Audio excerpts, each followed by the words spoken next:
नमस्कार, स्वागत है आपका गेम्स ऑफ गद्दी में। मैं हूं आपके साथ मेनका चौधरी। और उत्तर प्रदेश में चुनाव से पहले राजनीति के अलग अलग रंग दिखने लगे हैं। खुद को साबित करने के लिए हर कोई दम लगा रहा है। आज आपको दिखाएंगे कि आखिर क्यों एआईएमआईएम के मुखिया ओवैसी के दौरे को लेकर विवाद छिड़ा है और विवाद है क्या, ये भी आपको बताएंगे। आपको ये भी बताएंगे कि मुलायम सिंह यादव ने अखिलेश यादव को कौन सा मंत्र दिया है। साथ ही आपको बताएंगे गाय के मसले पर यूपी की सियासत में कैसी संग्राम छिड़ी है। इसके अलावा आपको सियासत का तांगे वाला तंज भी दिखाएंगे, तो बने रहिए हमारे साथ। चलिए, उत्तर प्रदेश की सियासी जमीन मजबूत करने का ख्वाब देख रहे हैदराबादी नवाब असदुद्दीन ओवैसी ने यूपी दौरे से पहले नए विवाद को हवा दी है। ओवैसी की पार्टी की ओर से जारी पोस्टर में भी अयोध्या की जगह फैजाबाद लिखा गया, जिस पर अब राजनीतिक रण छिड़ चुका है।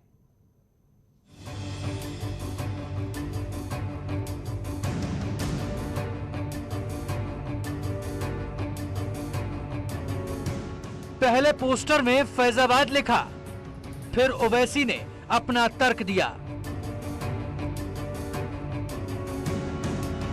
फैजाबाद जा रहे हैं। फैजाबाद डिस्ट्रिक्ट में रुदौली है, वहां जा रहे हैं। फैजाबाद एक डिस्ट्रिक्ट अलग है, फैजाबाद डिस्ट्रिक्ट में रुदौली है, वहां जा रहे हैं। ओवैसी जिस फैजाबाद को अब भी जिला बता रहे हैं, वो उत्तर प्रदेश में है ही नहीं। उसका नाम बदलकर योगी सरकार पहले ही अयोध्या कर चुकी है। ऐसे में ओवैसी की ओर से फैजाबाद फैजाबाद कहना कई सियासी सवाल खड़े कर रहा है। सवाल उनकी राजनीति के तरीके को और सवाल विवादों को हवा के। अयोध्या हमेशा से यूपी की सियासत का अहम हिस्सा रहा है। मंदिर मस्जिद विवाद के बहाने भी राजनीति होती रही है। अब राम मंदिर का निर्माण शुरू हो चुका है, लेकिन एआईएमआईएम के मुखिया अब भी मस्जिद राग छेड़कर सियासी संग्राम को बढ़ावा देना चाहते हैं। देखिए, सुबह क़यामत तक हम यही बोलते रहेंगे कि वहाँ पर मस्जिद थी, जिसको 6 दिसंबर को 1992 को बीजेपी और संघ परिवार ने मिलकर मस्जिद को शहीद किया। और अगर मस्जिद शहीद नहीं होती तो सुप्रीम कोर्ट का जजमेंट कुछ और आता। ओवैसी उत्तर प्रदेश की राजनीति में अपने पैर जमाना चाहते हैं और उसके लिए वो तरह तरह के राजनीतिक दांव भी चल रहे हैं। उनके इसी सियासी दांव पेच का हिस्सा अयोध्या का दौरा भी है। 7 सितंबर को वो अयोध्या आएंगे और पार्टी के कार्यक्रम में शामिल होंगे, लेकिन उनके दौरे से पहले ही विवाद शुरू हो गया है। पार्टी की तरफ से जो पोस्टर जारी किया गया है, उसमें अयोध्या की बजाय फैजाबाद लिखा गया है।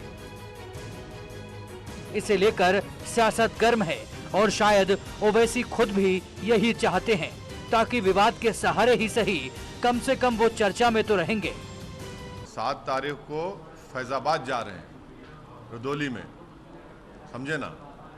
फैजाबाद अलग है। 7 तारीख को फैजाबाद जा रहे हैं रुदौली में, 8 को सुल्तानपुर है, 9 को बाराबंकी है। तो अभी तो शुरुआत है, बहुत जगह जाएंगे यूपी में। बुरी बात क्या है, चुनाव आ रहा है, पार्टी को मजबूत करना है, जनता से मुलाकात करना है, जनता के करीब जाना है, जनता को और कॉन्फिडेंस दिलाना है, हमारे पार्टी के केडर को और मजबूत करना है, और विधानसभा के चुनाव में अच्छी तरह लड़के हमारे पार्टी के कैंडिडेट्स को विधायक बनाकर उत्तर प्रदेश विधानसभा में भिजाना है और योगी हुकूमत को हराना है। ओवैसी 3 दिन के यूपी दौरे पर रहेंगे और चुनावी तैयारियों को परखने के साथ साथ सियासी लड़ाई को और ज्यादा धार देंगे। एआईएमआईएम पहले ही 100 सीट पर चुनाव लड़ने का दावा कर चुकी है, लिहाजा ओवैसी का दौरा काफी अहम माना जा रहा है। हमारे उत्तर प्रदेश के जो प्रेसिडेंट है जनाब शौकत अली साहब ने इस बात का ऐलान किया, अनाउंस किया कि मजलिस उत्तर प्रदेश के चुनाव में 100 असेंबली सीटों पर तैयारी कर रही है लड़ने के लिए। यूपी में ओवैसी का आना हमेशा से सियासी संग्राम का सबब बनता है। इस बार तो उनके आने से पहले ही बखेड़ा खड़ा हो गया है, लिहाजा बीजेपी भी आरोपों के तीर चला रही है। असदुद्दीन ओवैसी अपने आप को बैरिस्टर कहते हैं, लेकिन उन्होंने लगता है इलाहाबाद हाईकोर्ट की लखनऊ खंडपीठ का 30 सितंबर 2010 का फैसला नहीं पढ़ा। अगर वो फैसला पढ़ लेते तो उनको मालूम हो जाता कि अयोध्या में रामलला विराजमान के साक्ष्य पाए हैं। आर्कियोलॉजिकल सर्वे ऑफ इंडिया की रिपोर्ट में इस बात को स्पष्ट माना गया है कि वहां पर रामलला विराजमान के मंदिर के पहले साक्ष्य माने गए हैं। लेकिन जानबूझ करके वो जहरीली जुबान बोलते हैं, मजहबी आधार पर ये इस तरह की बातें कहते हैं। वो जानते हैं कि तथ्य क्या है और सत्य क्या है। चुनावी माहौल में तमाम सियासी दल अपनी अपनी पकड़ मजबूत करने की कोशिश में है, मगर ओवैसी की सियासत का विवाद वाला अंदाज कुछ अलग ही सवाल खड़े कर रहा है।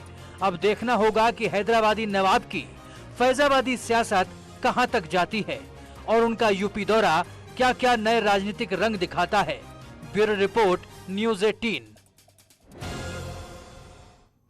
तो वैसे कह रहे हैं ये अभी तो शुरुआत है, इसे आप उनकी राजनीतिक यात्रा की शुरुआत भी मान सकते हैं और विवाद की शुरुआत भी मान सकते हैं। चलिए अब बात कर लेते हैं समाजवादी पार्टी की। 2022 की सियासी जंग फतह करने के लिए मुलायम सिंह यादव ने अखिलेश यादव और समाजवादी पार्टी को मेहनत करने का मंत्र दिया है। साथ ही नेताओं और कार्यकर्ताओं को उत्साह के साथ जनता के बीच जाने का सुझाव भी दिया। पार्टी संरक्षक की ओर से मिले मंत्र के बाद अखिलेश यादव इतने उत्साहित हुए कि उन्होंने एक बार फिर दावा किया कि बीजेपी सरकार 2022 में पूरी तरह से साफ हो जाएगी।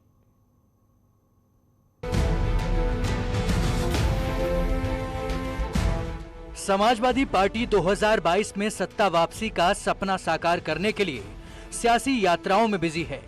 समाजवादी पार्टी की सहयोगी जनवादी पार्टी की जन क्रांति यात्रा खत्म हुई तो अखिलेश ने एक बार फिर 400 पार का नारा दोहरा दिया। ये यात्रा जिन जिन जिलों से निकली है, ये यात्रा जिन जिन जिलों से होकर के आई है, वहां पर भारतीय जनता पार्टी का सफाया हो जाएगा। भारतीय जनता पार्टी ढूंढेगी कि उनके प्रत्याशी कहां हैं। इसीलिए समाजवादियों ने कहा है कि अब की बार 400 पार। जन क्रांति यात्रा के बाद एसपी और उसके सहयोगी दलों के कार्यकर्ता उत्साहित हैं। ये उत्साह उस वक्त और बढ़ गया जब पार्टी संरक्षक मुलायम सिंह यादव अचानक एसपी दफ्तर पहुंच गए। यहाँ मुलायम सिंह ने अखिलेश और उनकी टीम को जीत का मंत्र भी दिया। प्रयास कर रहे हैं समाजवादी पार्टी के लिए, उसी का परिणाम है इतनी बड़ी तादाद में पहली बार इतने लोग हैं। पहली बार लगातार आ रहे हैं, लेकिन भीड़ जहाँ तक है वो आज की तरीके पहली नहीं है। आप बाहर देखिए जाकर कि हाल बाहर है, यही हाल भीतर है। इसलिए मैं आपका स्वागत करता हूँ, आपको बधाई देता हूँ। बहुत बहुत धन्यवाद। मुलायम ने मंत्र दिया तो अखिलेश भी उत्साहित नजर आए और पार्टी संरक्षक को शुक्रिया अदा करने के लिए शब्दों की तलाश में जुट गए। मैं बहुत सोच रहा था कि हिंदी में क्या शब्द कहूं कि नेताजी जब आ गए हमारे कार्यक्रम में। हिंदी में मुझे कोई शब्द नहीं मिला, इसलिए अंग्रेजी का ही मुझे बोलना पड़ रहा है कि आइसिंग ऑन द केक। अब हिंदी में कोई अच्छा शब्द हो तो बताओ। सोने पे सुहागा, सोने पे सुहागा। नेताजी के आने से शोभा बढ़ी और रौनक हमारे कार्यक्रम की बढ़ गई। चुनाव की तैयारी के लिए अखिलेश यादव वो सभी मुद्दे उठा रहे हैं जो 2017 में बीजेपी ने उठाए थे। किसानों की आय दोगुनी करना हो या महंगाई का मसला, तमाम पहलुओं को लेकर समाजवादी पार्टी हमलावर है। भारतीय जनता पार्टी ने जहां किसानों का कर्ज माफ करने का कहा था और वहीं कहा कि जो पैदावार होगी, उसकी जो आय होगी किसान की, उसको हम दोगुना कर देंगे। तो किसानों की पैदावार की आय तो दोगुनी नहीं हुई, लेकिन सिलेंडर कितना हो गया, दोगुना हो गया कि नहीं हो गया। यूपी में जीत हासिल करने के लिए समाजवादी पार्टी लगातार कसरत कर रही है, मुद्दे भी उठा रही है और दावे भी कर रही है। अब देखना होगा कि जनता 2022 में किसका साथ देती है। Bureau report, news 18। बात यूपी की सियासत की हो और गाय की चर्चा ना हो, ऐसा मुमकिन नहीं। उत्तर प्रदेश में गाय के सम्मान पर सियासी संग्राम छिड़ा है। हाईकोर्ट के सुझाव के बाद विरोधी दल सरकार पर सवाल उठा रहे हैं और बीजेपी जवाबी हमला बोल रही है।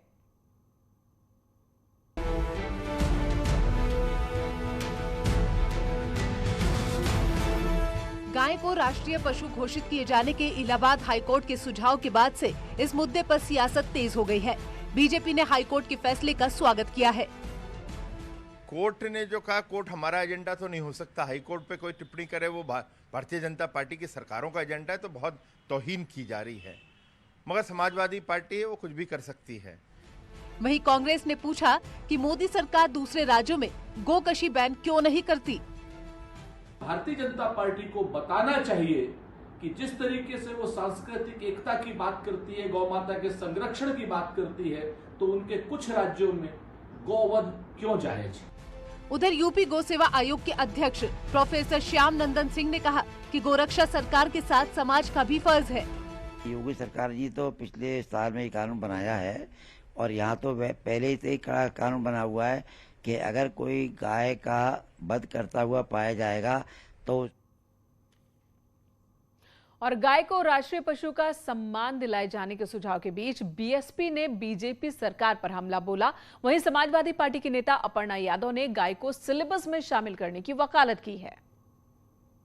के बारे में उच्च न्यायालय ने अपना निर्णय दिया है और कहा है कि इस पे इनकी सरकार को कानून बनाना चाहिए, लेकिन आपको मालूम है कि इन सब चीज़ों पे खाली वोट की राजनीति करते हैं। ये कभी भी कानून लाने का काम नहीं करेंगे। कानून किस तरह से लाते हैं ये भी आप देखें, जैसे किसानों के मामले में ज़बरदस्ती ले आए, जहां इनको ज़बरदस्ती करनी होती लाते हैं, जहां पर इनको लाना चाहिए वहां नहीं लाते। एक क्रांति लाने वाला सुझाव है। मैं आदरणीय शेखर यादव जी का, जज साहब का बहुत बहुत धन्यवाद करती हूँ, साधुवाद करती हूँ उनको।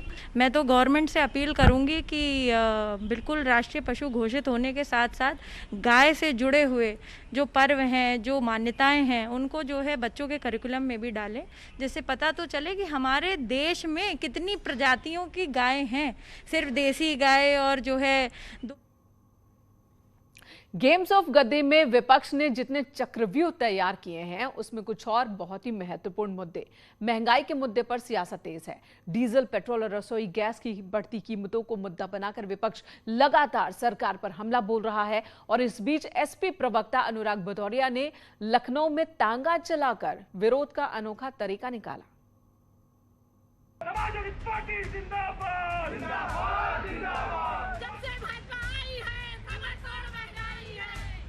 महंगाई के खिलाफ प्रदर्शन के कई तरीके आपने देखे होंगे। चुनाव से पहले विपक्ष लगातार महंगाई को मुद्दा बनाकर सरकार को घेर भी रहा है। और अब समाजवादी पार्टी के प्रवक्ता का अनोखा विरोध देखिए। अनुराग भदौरिया ने लखनऊ के सड़कों पर तांगा चलाया और कुछ रुपए भी कमाए।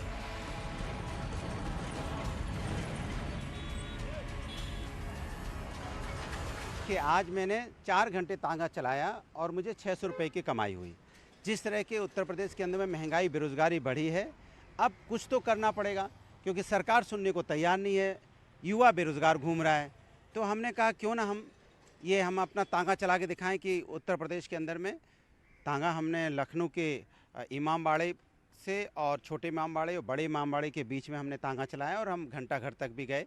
हमने कम से कम 7 चक्कर मारे और जिससे मुझे 600 रुपये की कमाई हुई। लखनऊ की सड़कों पर तांगे वाले तंज का क्या मकसद था? आखिर क्यों एसपी प्रवक्ता ने तंज कसा?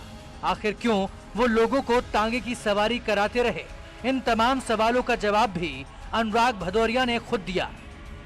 और मैं बहुत खुश हूँ कि मुझे कम से कम लाइफ में अगर लगता है कि सरकार नहीं सुनेगी तो लोग आखिर करें क्या, तो ये मेरा एक सरकार के खिलाफ एक विरोध प्रदर्शन है कि आपने कहाँ लाके खड़ा कर दिया है कि लोगों को अब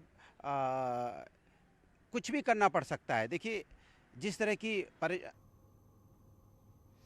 चलिए यहाँ एक ब्रेक के लिए रुकेंगे, तुरंत लौटते हैं।